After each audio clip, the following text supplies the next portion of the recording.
Welcome to a special episode of Talking Tactics, where I interview the leader of the Liberal Party in Australia, the Honourable Peter Dutton MP. With topics covering industrial relations, energy, law and order, Australia Day, what business should learn from the Voice referendum, and how to turbocharge the economy, we take a comprehensive look at the direction the Liberal Party is driving towards. Filmed live in front of 120 Australian business leaders, this is the longest format interview with Peter Dutton on YouTube, and we're pleased to be sharing it with you. My name is Mel Pikos, and today we're talking tactics. Leader of the Opposition, Peter Dutton, welcome to Talking Tactics. Thank you very much. Nice to be here. Let's tone that down. Peter, we have over 120 business leaders here tonight. We've consolidated a list of questions of what they wanted to hear, and overwhelmingly the key issue on many business people's minds are about industrial relations. Productivity in Australian businesses has been extremely low. Amongst issues with trying to get people back into the office, the Albanese government has introduced a bill for an employee's right to disconnect. In an environment where productivity is lagging and employees are asking for greater flexibility in their work arrangements and when they come into the office, is this fair on employers? Well,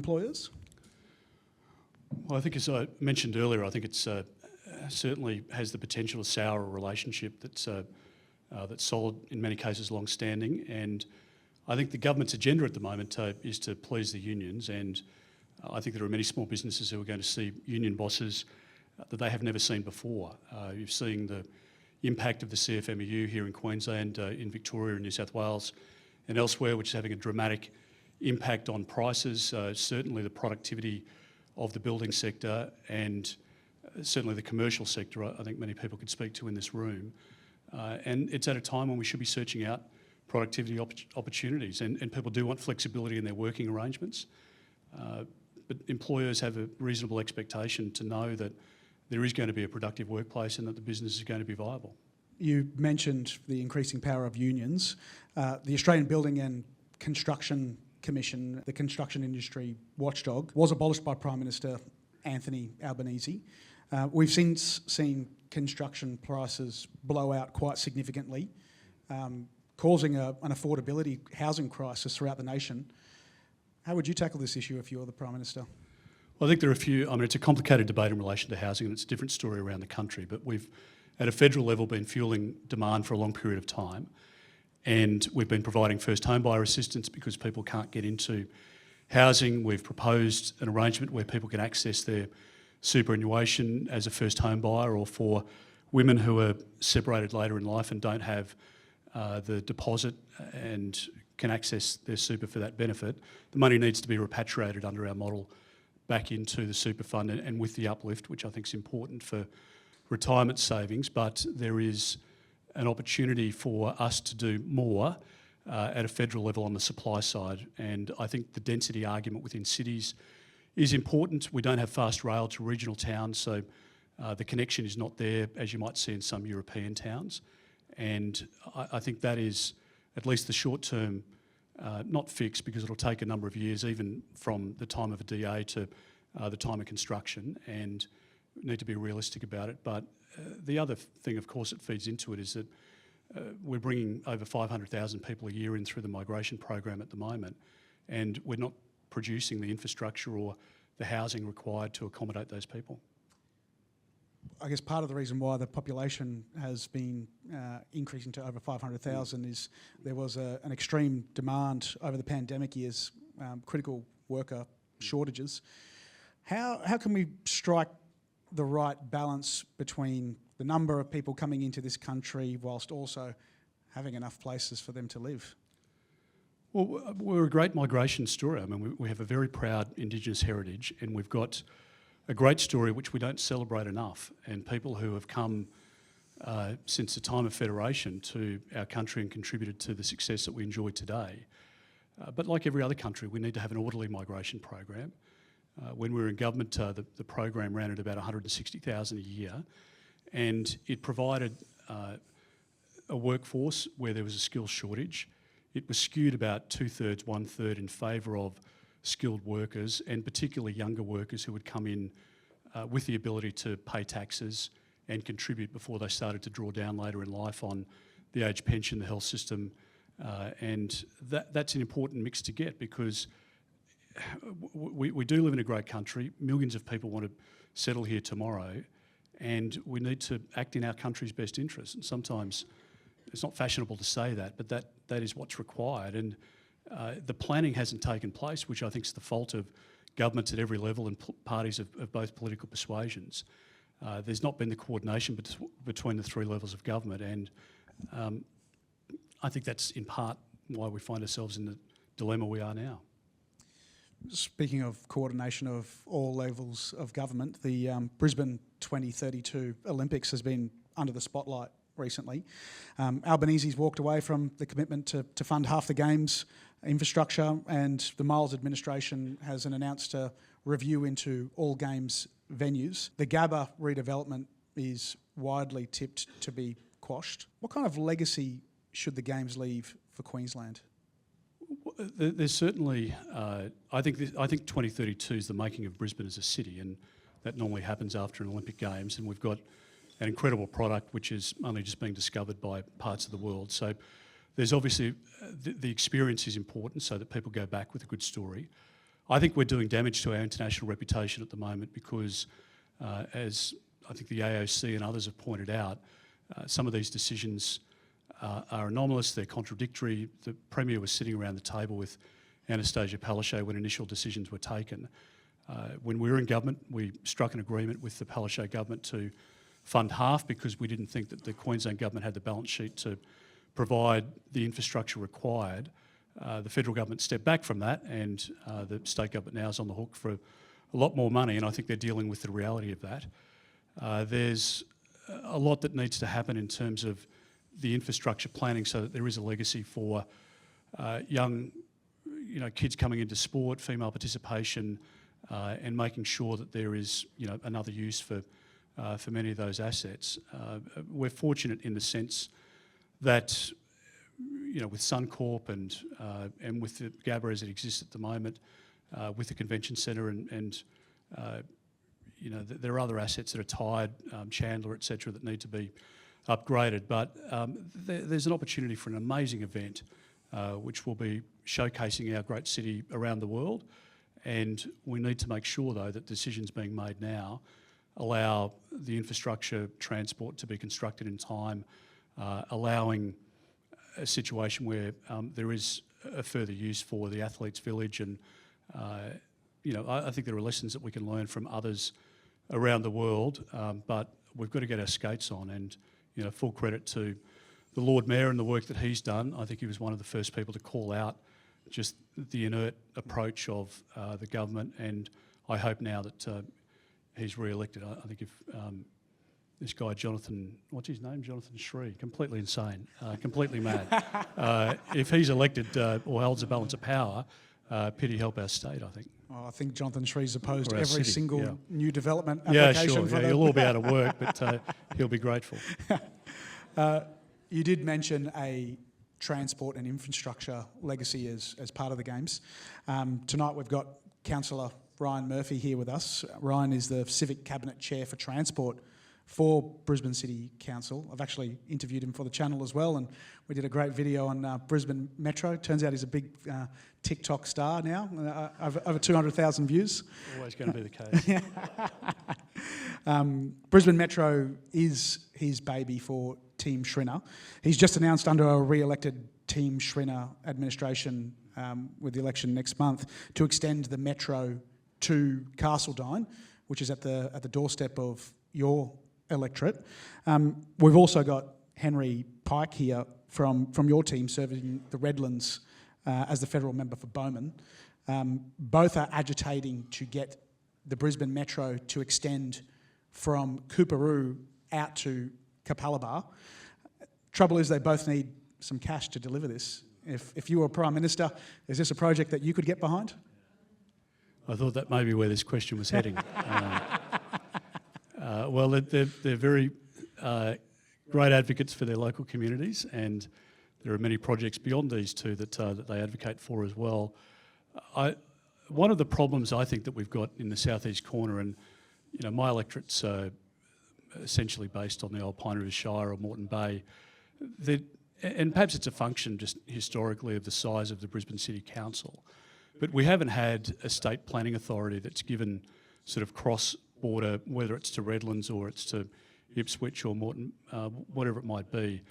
There hasn't been the investment in the planning that's required, and it's why you see now, all of those road networks in gridlock, and I think it's why Ryan and Henry are absolutely right to point out the need for that infrastructure, and it's expensive in the modern age to build, almost prohibitive in some cases. But there are city deals that we've done when we were in government where we supported and funded those projects. The difference between Ryan and I at the moment is that he can presumably give you a discount on public transport or something, whereas I can give you nothing from opposition because it's like being bankrupt where you have no money whatsoever. But it is the sort of project that we would want to look seriously at. And again, I think if you look at the track record of the Brisbane City Council here, they make a promise and they deliver on it. And I think there's a contrast to the way in which the state government's conducted themselves over the last couple of years. I think the state government's essentially run out of money, which has made it difficult with that recurring wage each year for the public servants to put the money into these sort of projects. And the Commonwealth can be a co-contributor to many of those projects and work with those two levels of government. Well, it is a big year for Queensland politics. We've got the local government elections next month, so very fresh. Then we've got the state elections in October and potentially a federal election either at the end of this year or early next year. What do you think are the key issues for Queenslanders at these elections? There's no doubt in my mind that cost of living is top of the charts. We're in the middle of a by-election in Dunkley in Victoria. I think the number there is about 67 points for cost of living, which is off the charts, and it's a similar story around the country, and we see it in our own budgets with our families or friends, constituents, etc. So that is a very significant issue for the government to deal with. Now, you need to be careful that you're not fueling inflation and therefore prolonging the pain in terms of interest rates. But the current situation where people are, over the last 18 months, going backwards by about, in real wage terms, about 7.5%, people know that there's less purchasing power for their dollar. So I think that's still the biggest issue that families have to grapple with, and potentially, as I say, maybe there's a deteriorating environment over the course of the next 12 months. Certainly in Queensland, and this has an impact on the three levels of government, law and order and crime, and obviously that's a significant issue for the state government to deal with. I think they've created a horrible situation for everybody involved in that equation. People worried about their homes being broken into, and many people here will have experienced something in that sense, in that vein. So I think those two issues are very significant that will play out certainly at the state level. At the local level, again, I think the green credentials of the Schrinner administration, the way in which they've been able to manage their assets, I think they've done a great job, and there'll be more micro levels that play out in each of those wards that Ryan can talk more to than I can, but I think they're the major issues that will have an impact. I'd certainly agree. Inflation has been running extremely high in Australia, and based on the latest figures, the annual purchasing power of each individual Australian has fallen by some $7,600 per person since Labor came into office. If elected, how would your administration help to increase the quality of life and the purchasing power of everyday Australians? Well, certainly, as I said before, I mean, the first responsibility is to keep the country safe, but we need to have an environment where there is confidence and people can have confidence to invest, where people know that there's going to be a viable option for them for their businesses to continue. Small businesses need to continue to grow and look for opportunities. And at the moment, I think a lot of that uncertainty that's been created about talk on abolition of negative gearing, the proposal, not proposal, now in law, where people with a self-managed super fund can have a tax on an unrealised capital gain in that super fund, a complete departure from a normal tax, rule approach.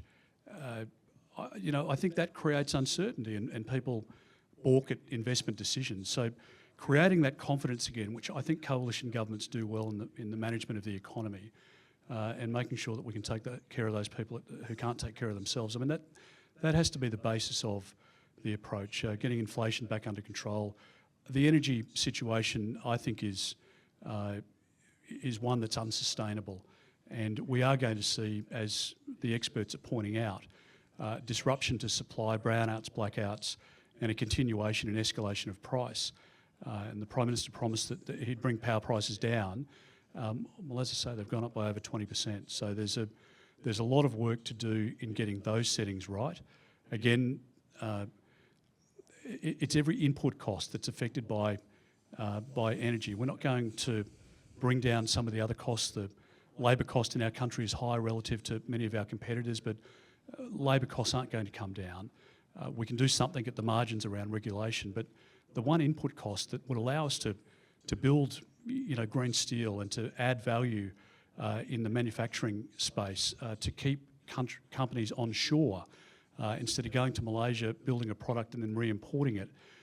All of that relies on, I think, our ability to reduce the cost of electricity. And in the United States, where there's a reliance, or in Ontario, in Canada, people are paying half the cost of energy there than we are here. And I think that is the underpinning to a resurgence in manufacturing that can create jobs and allow us to be an exporter of more goods instead of an importer. And so there's a lot of work to do in that space. But building that confidence and allowing people, the ability to make decisions to invest and creating certainty around those investment decisions, ultimately, given the number of small businesses in our country and the economic multiplier that they are in the economy, that's what will drive the success, and I think that's being stifled at the moment. On energy prices, coal has played a significant part in the development of Queensland. It still remains our highest source of export revenue in the state, particularly for the state government coffers. What do you see is the future of the coal industry here in Australia? Well, if you look at the resources sector, not just here, but say in Western Australia as well, and to a lesser extent in New South Wales, they're paying something like 2 in 3 of every company tax dollar that's collected by the federal government. So the first question is, if you close down the mining industry, what is the replacement income? Where do governments get the revenues from? First question. The second question is, if the transition is underway, and clearly it is, there's still global demand. China's establishing something like just short of 2 coal-fired power stations a week. So there is still going to be demand for the product. And if we don't provide the product, we don't get the benefit of the royalties. And another country with lower quality coal is going to provide that coal to China and to other markets. People in developing countries, including parts of Asia, India, for example, they are not going to allow a situation where people don't have the ability to have electricity. And they will do that through a number of ways. And why we would turn off that revenue opportunity for our country is beyond me. Similarly, in relation to a number of critical minerals and others, silica, for example, in WA, there's a demand there at the moment on that company to turn their afternoon shift down, that is to employ less people and produce less silica, which is a key element for solar panels, for glass and many other plastics and things that we use in day-to-day lives. They're being told to ramp down when the demand for their product is going through the roof. And again, it comes back to an energy discussion, but if that silica is not part of the manufacturing process, or if we decide that we don't like gas and we're going to turn gas off, there's a revenue hit, but there's not a technology available at the moment. If you look at it dispassionately, other than hydrogen, which is not yet commercialised, hydro, which again we've scoured every square inch of this country to look for hydro projects, and we just don't have the landscape to be able to do it. But apart from nuclear otherwise, there's not the ability to firm up. And the beauty of the nuclear technology that we've got in the nuclear submarines and that we think we should have a debate about here is that it's zero emissions and it provides an opportunity to firm up. So I think we need to be realistic about the place that we have in the world, the ability that we have to contribute to developing countries. The export of those commodities is incredibly important to them, but it's also important to us, and I think will be for the foreseeable future. I want to believe, as I said before, that the battery technology is better than what it is, but it just hasn't developed. I want to believe that that the electric vehicle has a range of 1,500 kilometres, but if I believed that and pretended that to be the case, I'd be sitting on the side of the road after 400 kilometres or 300 kilometres. And just need to be realistic about where the technology is at, and maybe the revolution comes overnight and a new discovery, but we're not there yet. Do you think nuclear has that role to play in the next 20 years where it could be that real replacement technology that helps propel Australia's economy forward? I don't think there's any doubt that in the 19 countries of the G20, as I point out, that for them it's delivered at a lower cost, it's able to firm up renewables, and it's safe to do so. Greta Thunberg now is strongly in favour of nuclear power, which I don't know whether that makes me think we're on the wrong track or not. But that's the reality of the science, and it's like comparing. I mean, people say, "Oh, what about the accidents or the safety?" But it's like comparing a car from the 1950s or 60s to one that you would drive off the showroom floor today. We have an abundance of uranium. We have the ability to safely dispose of it, and the beauty of to use the current example of the nuclear submarine, that thing can circumnavigate the world for years at a time without being refuelled.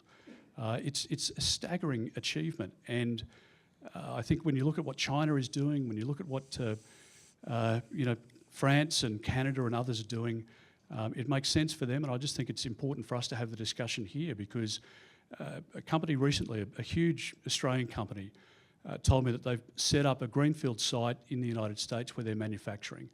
They are buying electricity there off a grid which is supported by nuclear.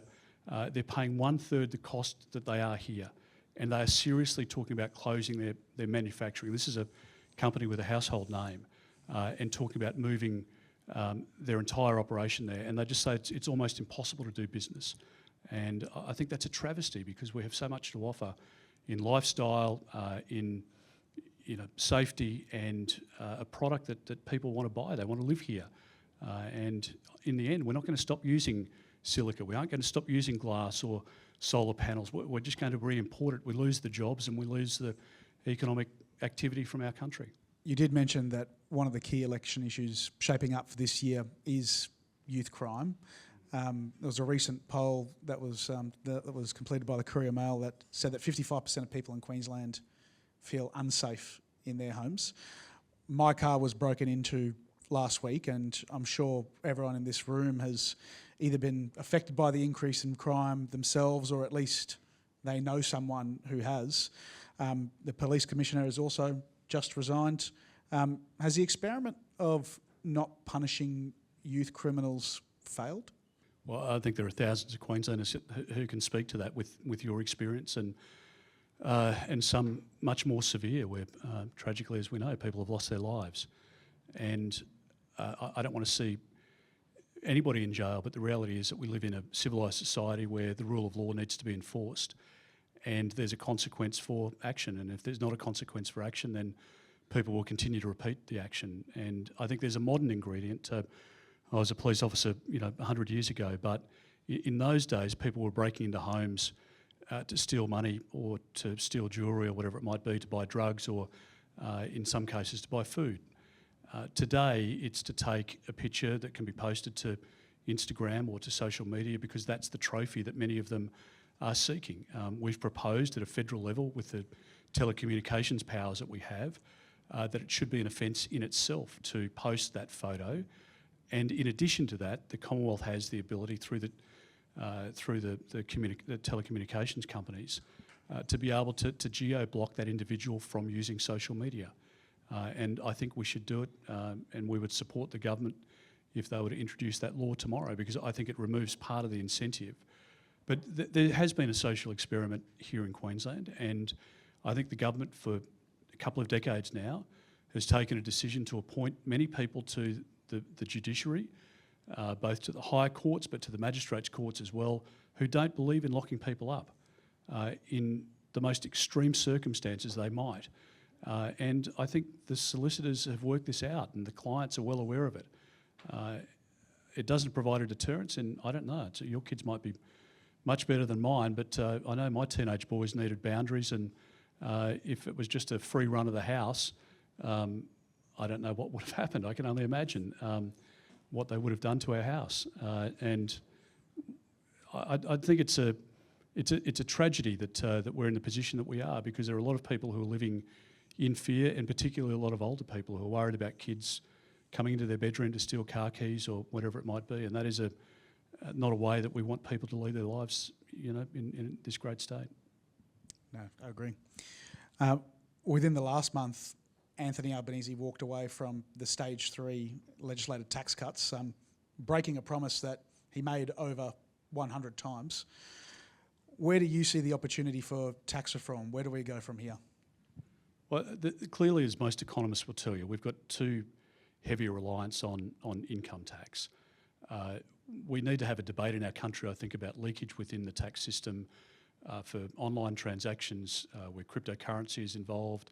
I think a lot of Australian businesses are put at a disadvantage when they're paying payroll tax, they're paying land tax, they're paying all of the costs associated with doing business here, and they're competing with a business offshore, which is fine. We live in a global environment and we're exporting as, the companies here would be exporting to those markets as well. But I think that needs to be part of the discussion around a modern taxation system. And the other issue, of course, is bracket creep. So under the changes the government's provided, they will reap another $28 billion worth of tax over the next 10 years, which is part that they don't talk about. They talk about giving $15 a week, but don't talk about the $28 billion that they pull in. And the problem otherwise is that for 4 million Australians, they will be negatively impacted over the course of the next 10 years, because people, just through pay rises and job promotions, rapidly move to the next tax bracket. And it's the silent tax collector that operates to take money out of your pocket when you get a pay rise, and we should be providing incentive into the system instead of that disincentive. Last month you called for the boycott of Woolworths after they confirmed they would no longer stock Australia Day themed merchandise. Do you think that corporate Australia has become embarrassed to be Australian? Well, I should wish Brad Banducci all the best in his new job, wherever he's off to, and Alan Joyce has left Qantas as well. Look, in relation to Australia Day, I've been a member of Parliament for the last 20 years or so, and I've been to literally hundreds of citizenship ceremonies where people from India or Asia or elsewhere turn up in their traditional dress, and on Australia Day they've become Australian citizens, and they couldn't be prouder of the decision that they've made. And I think we should allow Australians, regardless of their background, to celebrate Australia Day if that's their wish. If it's an important anniversary for their family, or their grandparents came 50 years ago and were settled or took up citizenship on Australia Day, that's an important day for them. It's an important day for me and for millions of Australians. And for other Australians, it's Invasion Day or it's not to be celebrated. That's fine. That's their decision. But I don't want those people who don't want to celebrate it to tell me that I can't when I'm saying we live in an environment where it's permissible for you not to celebrate it. I'm not advocating that it's compulsory attendance. I'm not saying that people need to buy thongs and flags from Woolworths and that you must turn up, communist government style to your local street corner and march in accordance with direction. That's not what we're saying. We're saying that if you want to celebrate, have a barbecue with your friends, play cricket, that's fine. But one of the things that we need to be careful about in this country is that, terrible things happened at the time of white settlement in our country. And we can't rewrite that history, and nobody is seeking to do so. We acknowledge Indigenous Australians every day. We've put record amounts of money into providing support to see young kids in Alice Spring lead the same life that our kids do here. But we can't live in this constant roundabout of wanting to concentrate solely on what happened in the 18th century. We need to make sure that our country can support people who are in need of an Indigenous heritage or others, but we can't stop society from moving forward. And I think, again, we took a position in relation to the Voice, which ultimately was supported by the majority of Australians, not because they disrespect our Indigenous heritage, not because they're trying to rewrite the history of this country, not because they're in denial of what's taken place in our country's history, like most other developed countries that have been settled. They were worried about whether we needed to change our constitution without a proper explanation as to what would happen. And if the Voice had have passed, we would be having a very different discussion about all elements of society today, and not in a useful way. And I think it created a division that was unnecessary. So I think there is a lot to celebrate in our country, and we need to be prouder of what we've achieved. As I say, a wonderful Indigenous heritage that we do celebrate rightly. But we don't talk enough about our British influence. The lights aren't on here tonight, and the sewer systems and waterways and all the rest of it, of that earlier settler period. My forebears came here in the 1860s with nothing. And I'm not ashamed of the contribution that they made to this country. And I think a Vietnamese family who lives at West End, whose family came here 5 years ago and they've amassed a fortune already, they should be equally proud of their story and their heritage. And I don't think I just believe it's counterproductive to approach it otherwise. And I think that's the majority view. And Brad Benducci I know well, and I've worked with him over the years, but his place is not to tell Australians what they can celebrate. I'm proud of the fact that he stocked Lunar New Year material for people to celebrate. I'm proud of the fact that he'll stock for Diwali so that people of Indian heritage can celebrate Diwali, which is a very important event. But he shouldn't be telling me that I can't go into Woolworths if I choose to buy a product and whether or not I should be celebrating our National Day. Well, we did see a lot...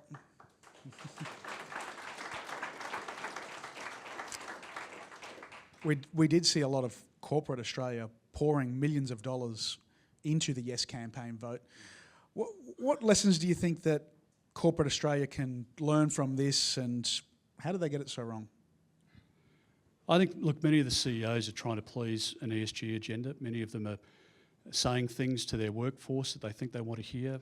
They're telling people who are advocates at AGMs what they want to hear because they're worried about remuneration arrangements and being voted down at AGMs. There are different motivations, and many of them, it comes from a good place as well. They just want a better outcome, but they're choosing a different path than what I think the majority of Australians would choose.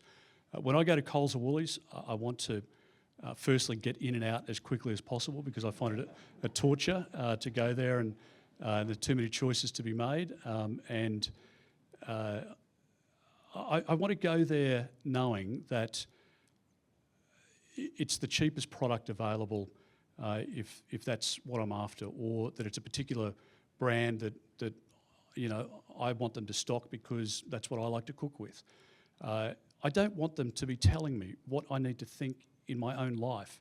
I just don't. I mean, I might be old-fashioned, but I just don't think it's the job of Coles or Woolies to tell me what I think outside of what the ingredients should be in a recipe, or what the goods are that my family should enjoy. I don't know. And when I fly Qantas, I want to get from A to B safely. First priority. I want the plane to land safely. Second priority is that I want it to be a competitive price. I don't want another $80 on the ticket to be paying for some social cause that Qantas have signed up to. That's not their responsibility. There are others who can drive those debates, and in their own time, Alan Joyce or others can say whatever they want. Their opinions as valid as anyone in this room, but to use a national brand to drive a social cause and to leverage off that, I don't think that is consistent with where their customer base is. And as Brad Banducci found out, there was a lot of internal disruption within Woolworths because he was at odds with where his workforce was. And in the end, I mean, the Prime Minister predicted that the position I took on Woolworths would result in 200,000 people losing their jobs at Woolworths. In the end, it was just one, so that's fine. So it's quite the tally. I do have one final question. If you were elected to be Prime Minister, what's the one thing that you would unwind about what Labor has introduced and what they have done to improve business across Australia? Well, I want us to celebrate who we are and not to be ashamed of who we are. I want the environment back where people have the ability to expand their businesses and not be worried constantly about additional regulation and additional taxation. The government's added another 10,000 public servants in Canberra. It's not going to result in lower costs for families. It's not going to result in an environment that's more conducive to business expanding and employing more people. It's going to stifle all of that innovation. And I think we do need to, as I said in my opening remarks, celebrate more of what we've been able to achieve and to talk more about that, because on the world stage, we have an incredible story to tell, and people who come here say, what on earth are you doing in Australia? Why are you punishing yourself to the extent that you are? And I want to make sure that we've got an economy that can support people, particularly who can't take care of themselves, but equally, those people who choose to work harder and choose to sacrifice more time away from their families to maybe have an additional holiday or buy another property or upgrade their house. I want them to feel good about being able to do that, and I want that environment to be fostered and not stifled, and that's part of what I would see as a vision for our country. Peter Dutton, thanks for talking tactics. Pleasure, mate. Thank you. Thank you very much. Did you like this video? 95% of people that watch this video aren't subscribers. I'd really love to get that number from 5% being subscribers up to 10%. Please help me to get to that goal by hitting that like and subscribe button. We've also got the lowest possible level of ad revenue that YouTube allows us to nominate, so you can watch this video with as minimal ads as possible. Drop a comment on what you think about Peter's views down below. I do read them, and it's your way of getting involved in the conversation. And who do you think we should have next on the show? That's it for today. My name's Mel Pikos, and we've been talking tactics.